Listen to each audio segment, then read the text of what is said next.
ये मौलानाओं का मल खाने वाला राजकुमार भाटी अगर ये हमको बताएगा ब्राह्मणों को कि हम कौन हैं, तो मुझे लगता है कि ये अच्छा नहीं है। जब ब्राह्मण बोला है राज सिंहासन डोला है, तो ये लोग ऐसा ना करें कि फिर इनका सिंहासन वैसे तो डोल ही चुका है। इसमें क्या 32 और 36 में भी नहीं आता। पार्टी को कि अखिलेश यादव जी को हनुमान जी याद आ रहे हैं, फिर कुछ दिन बाद जब चुनाव आएगा तो ब्राह्मण याद आने लगेंगे। उसके बाप दादा भी मर गए, सनातन को खत्म करने के लिए जो पैदा हुए थे वो नहीं कर पाए, तो किसी की माया ने दूध नहीं पिलाया तो सनातन को खत्म कर दे। आए दिन हमने अक्सर देखा है कि उत्तर प्रदेश में ब्राह्मणों के ऊपर बहुत खूब टिप्पणियाँ की जाती है।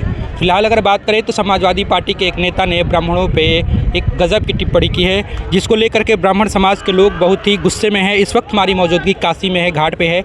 किस तरीके से देखते हैं उस बयान को, कितना आघात करने वाला है? देखिए, मौलानाओं का मल खाने वाला राजकुमार भाटी अगर ये हमको बताएगा ब्राह्मणों को कि हम कौन हैं, तो मुझे लगता है कि ये अच्छा नहीं है। जो मल खाने वाला व्यक्ति है वो केवल उन्हीं की भाषा बोल सकता है और उसके आगे कुछ कर नहीं सकता।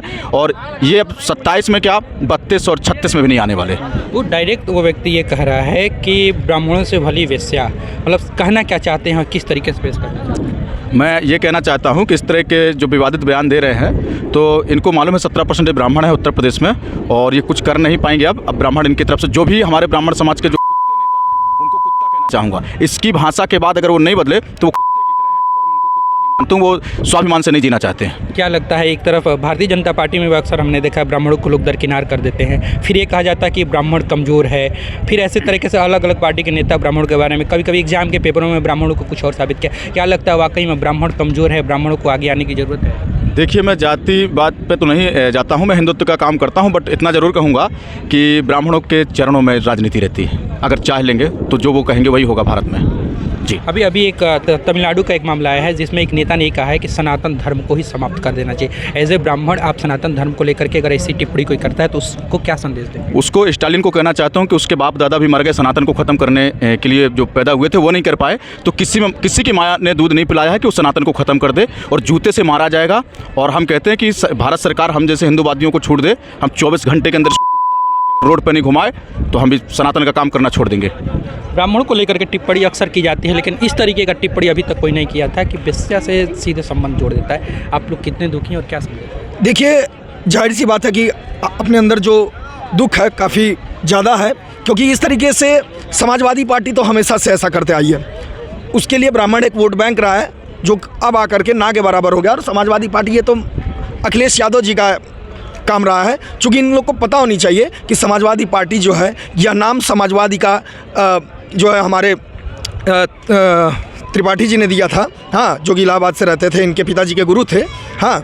और उसके बाद जो है फिर भी ये लोग अगर ब्राह्मणों की इज्जत नहीं कर पा रहे हैं, ऐसा मर्यादित टिप्पणी अगर कर रहे हैं, तो बस वहीं मैं इतना कहना चाहूँगा कि जैसे अभी समाजवादी पार्टी को कि अखिलेश यादव जी को हनुमान जी याद आ रहे हैं, फिर कुछ दिन बाद जब चुनाव आएगा तो ब्राह्मण याद आने लगेंगे। और मैं इन लोग को पिछली बार भी बोला था और अभी भी बोलूँगा कि जब ब्राह्मण बोला है राज सिंहासन डोला है, तो ये लोग ऐसा ना करें कि फिर इनका सिंहासन वैसे तो डोल ही चुका है। जैसे बसपा ख़त्म हो गई वैसे समाजवादी पार्टी भी ख़त्म हो जाएगी, लेकिन ये लोग ब्राह्मणों को कम आंकने का वो ना करें, गलती ना करें, क्योंकि अगर ये लोग ऐसा करेंगे तो इनको भुगतना पड़ेगा। वैसे भी ये लोग भोग रहे हैं। किस तरीके से करारा जवाब देंगे आप लोग? क्या 2027 की बात कर रहे हैं? देखिए, 2027 में मैं आपको बताना चाहूँगा कि हमारे युवा वैसे भी जाग चुके हैं, ठीक है, और ऊपर से ब्राह्मण वर्ग भी जाग चुका है। ब्राह्मण वर्ग जब आया भाजपा के साथ तो भाजपा ने अपनी सरकार बनाई, तो बस उसी तरीके से फिर जो है वोट की राजनीति अगर चलती है तो हम सभी लोग भाजपा के साथ हैं, काम सनातन के लिए करते हैं, हिंदूवादी हैं, सोच भी हिंदूवादी है हम लोग की, और पूर्णतः जो है इस समाजवादी पार्टी का बहिष्कार करेंगे और भाजपा का समर्थन करेंगे।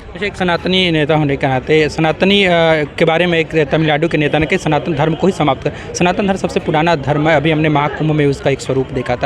क्या लगता है इस तरह का बयान क्या साबित करता है? देखिए इन लोगों का विनाश लिखा हुआ है, ठीक है, और इन लोगों को ये नहीं पता कि हमारा सनातन धर्म जो कि आज 150 वर्षों पुराना जिसका समय चला आ रहा है, और ये जो धर्म अभी 1500 साल वर्ष पहले अभी आए हुए हैं, अगर ये सब आ करके सनातन के नीचे सनातन का ही आशीर्वाद पा करके अगर सनातन के खिलाफ ये लोग विद्रोह करेंगे तो जाहिर सी बात है कि इन लोग का अस्तित्व जो है मूलतः जड़ सहित समाप्त हो जाएगा। महाराज जी, एक सवाल ये है कि मायावती ने भी एक ट्वीट करके उन्होंने लिखा है कि उत्तर प्रदेश में ब्राह्मण असुरक्षित है। क्या लगता है, ब्राह्मण असुरक्षित हैं?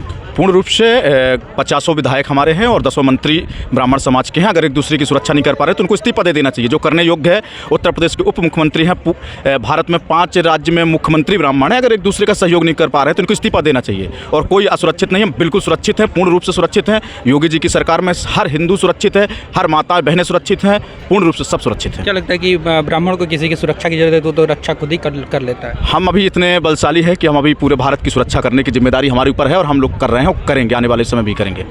तो जैसा देखा आपने, लोगों का यही कहना है कि हमारे पास इतनी ताकत है कि हम अपनी सुरक्षा खुद कर सकते हैं। अविनाश कुमार पांडे, उत्तर प्रदेश समाचार, वाराणसी।